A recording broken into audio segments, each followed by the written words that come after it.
안녕하세요. 오늘은 사도 바울이 빌립보에서 겪었던 한 사건, 그 이야기를 좀 다른 시각으로 다룬 글을 살펴보려고 합니다. 네, 안녕하세요. 빛이 임할 때 어둠은 견딜 수 없다는 제목의 글인데요. 이게 그냥 옛날 이야기가 아니라 오늘날 우리 사회의 뭐랄까 가치관이나 정체성 문제? 이런 것들과 어떻게 연결되는지 좀 깊이 들어가 보려고 합니다. 흥미로운 주제네요. 네, 한번 시작해 볼까요? 이야기는 아마 다들 아실 거예요. 바울이 점치는 능력으로 주인들에게 돈을 벌어주던 한 소녀를 만나잖아요. 그렇죠. 그 소녀를 사로잡고 있던 영을 바울이 내쫓아주죠. 네, 그래서 자유롭게 해줬다는 내용인데 이게 언뜻 보면 그냥 해피엔딩 뭐 이런 이야기 같지만 오늘 우리가 볼 글은 좀 다른 이야기를 해요. 네, 맞아요.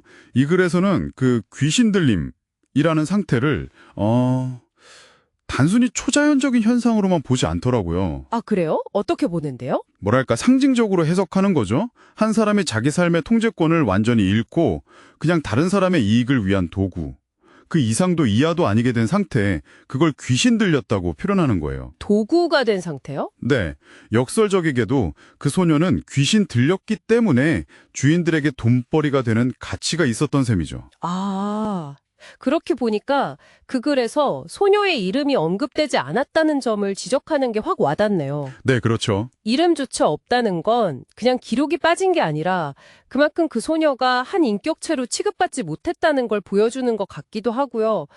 뭐랄까, 요즘 우리가 시스템 안에서 그냥 어떤 역할이나 번호로 불릴 때 느끼는 그런 기분이랑 좀 비슷하게 들리기도 하고요. 정확히 보셨어요. 이 글이 바로 그 지점을 파고들거든요. 그러면서 묻는 거죠. 그럼 오늘날 우리 사회의 귀신은 뭘까? 오늘날의 귀신이요? 네. 눈에 보이지는 않지만 예를 들어 이윤 추구나 효율성 같은 거요. 그런 이름 아래서 사람들의 어떤 존엄성 같은 걸 빼앗고 사람을 약간 도구처럼 만드는 그런 힘들이요. 효율성이나 이윤 때문에 사람이 도구화된다. 네. 심지어 이 글은 더 나아가서 진짜 악마적인 건 그 소녀 안에 있던 영이 아니라 소녀가 회복된 것보다 당장의 수입이 줄어든 것에 분노했던 그 주인들의 탐욕 아니었을까? 이렇게 좀 도발적으로 질문을 던져요. 와, 그건 정말 생각 못했던 관점이네요. 탐욕이 진짜 문제다. 그리고 바로 그 탐욕 때문에 상황이 이상하게 흘러가잖아요. 맞아요. 그게 정말 이상한 부분이죠. 바울 덕분에 소녀는 자유를 찾고 어떻게 보면 인간성을 회복한 건데 주인들은 고마워하기는커녕 막 화를 내잖아요. 네, 격분하죠. 그러면서 바울이랑 실라가 도시를 소란하게 만든다. 이러면서 막 사람들을 선동해서 고발하고요. 상식적으로는 이해가 잘 안 되는데 이 글은 이 현상을 어떻게 설명하나요? 그래서는 이걸 빛과 어둠의 충돌로 설명을 해요. 빛과 어둠이요? 네, 여기서 빛은 바울의 행동, 그러니까 소녀의 존엄성을 회복시킨 그 일이고요.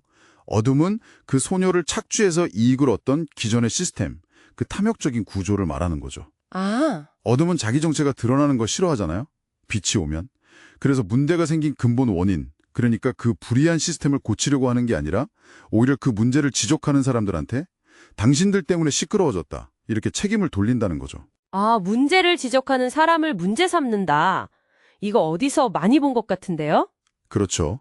뭐 예를 들면 사회적으로 좀 어려운 사람들을 돕는 정책 같은 걸 막 세금 낭비다, 비효율적이다, 심지어 포퓰리즘이다. 이렇게 비난하는 경우들이 있잖아요. 네네, 있죠. 이 글의 논리를 따라가 보면 진짜 사회를 혼란스럽게 하는 게 과연 정의를 요구하는 목소리일까? 아니면 사람을 수단으로 삼는 그 시스템 자체를 지키려는 힘일까? 이런 질문까지 가게 되는 거예요. 정말 근본적인 질문이네요. 네. 그리고 바로 여기서 글은 세상이 돌아가는 방식과 하나님 나라라고 부르는 가치체계를 딱 대조해서 보여줘요. 하나님 나라요? 네. 그건 어떻게 다른데요? 세상은 보통 뭐 능력이나 얼마나 생산적이냐, 얼마나 효율적이냐 이런 걸고 사람 가치를 매기잖아요. 그렇죠. 성과가 중요하죠. 근데 하나님 나라는 그런 조건이랑 상관없이 그냥 모든 생명은 그 자체로 소중하다. 값없이 주어지는 가치다. 이렇게 선언한다는 거예요. 우리가 너무 익숙해진 이 능력주의 사회에 대한 아주 강력한 도전이죠. 와, 값없이 주어지는 가치. 네.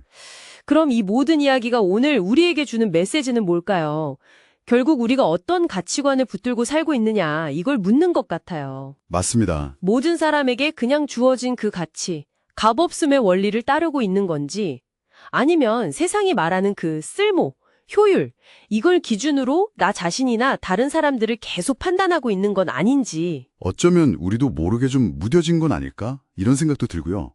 비인간적인 상황들에 대해서요. 네, 그럴 수도 있겠네요. 그래서 이 글은 믿음이라는 게 그냥 머리로만 아는 게 아니라 바로 그 빛의 가치를 우리 삶 속에서 적극적으로 살아내는 거라고 말하는 것 같아요. 살아내는 거요? 네, 생명의 가치를 자꾸 깎아내리려는 세상의 논리, 그 어둠에 맞서는 거죠.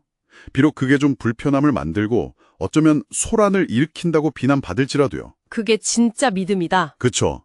결국에는 사람의 존엄성을 다시 세우고 모든 존재가 가진 그 값없는 가치를 세상에 보여주는 것. 그게 진짜 실천이라는 의미겠죠. 네. 오늘 바울과 이름 없는 소녀, 그리고 분노했던 주인들의 이야기를 통해서 현대사회 안에 여전히 존재하는 어떤 귀신들, 그러니까 비인간화나 탐욕의 문제까지 좀 연결해서 생각해 볼 수 있었던 것 같습니다. 네, 정리하자면 핵심은 이거 같아요. 사람을 그 자체로 정말 귀하게 보는 관점이랑 사람을 어떤 쓸모나 경제적 가치로만 재단하려는 관점. 이 둘 사이에 끊임없는 어떤 긴장, 충돌. 네, 그 충돌 속에서 우리가 어디에 설 것인가 하는 질문이 남는군요. 맞아요. 그리고 그 과정에서 빛의 편에 설 때, 때로는 저항도 있겠지만, 그래도 결국 어둠에 맞서서 인간성을 회복하고 변화를 만들 힘이 있다는 그런 희망도 좀 본 것 같고요. 네, 그렇죠. 그래서 마지막으로 이 글이 던졌던 질문을 여러분께도 한번 던져보고 싶어요. 나는 지금 누구를 위해, 그리고 무엇을 위해 살고 있는가? 깊은 질문이네요. 네. 그리고 조금 더 나아가서 여러분의 삶의 자리 있잖아요. 뭐 직장이든 아니면 속한 공동체든 혹은 내 마음속이든 어디에 그 인간의 존엄성이라는 빛이 좀 더 밝게 비춰져야 할까요? 어디에 빛이 더 필요한가? 네. 어쩌면 그 빛 때문에 좀 익숙하고 편안했던 어떤 어둠이 깨져야 할지도 모르겠습니다. 한번 생각해 보시면 좋겠습니다.